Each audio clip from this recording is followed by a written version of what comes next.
We're going to talk a little bit more about cab restoration today, mainly focused on getting into your cab foam kits, whether you're looking to do a complete restoration of your tractor inside the cab, or maybe you just got a couple tears in some fabric and you just want to replace that. So just want to kind of go over some of these pieces that we have here out of different cab foam kits, just show you a little bit different of the quality, different colors.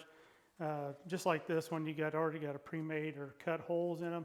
Then on the back side, you've already got your cut slots to get around corners or what have you, those types of things.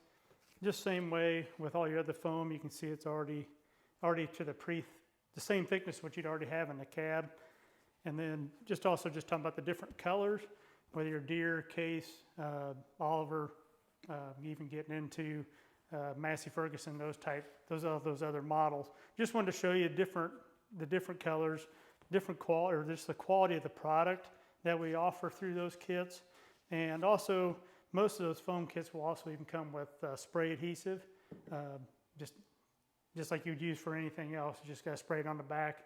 Once you get it pre-fitted, spray that, and then stick it on there and you're ready to go.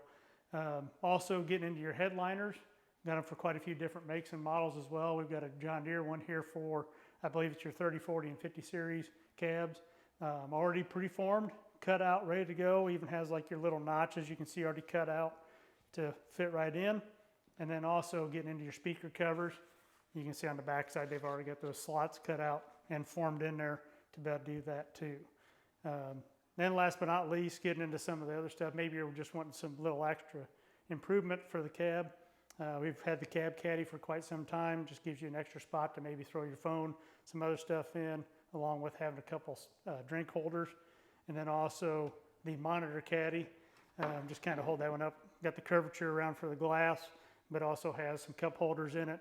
And if you wanted to mount your monitor on there, you can drill through that plastic. It's pretty sturdy to be able to make that mount. So if you happen to need any more information on maybe a certain tractor that you're looking for to do a little bit of replacement on, you can give us a call at 800-934-9777 or check them all out on sloanex.com.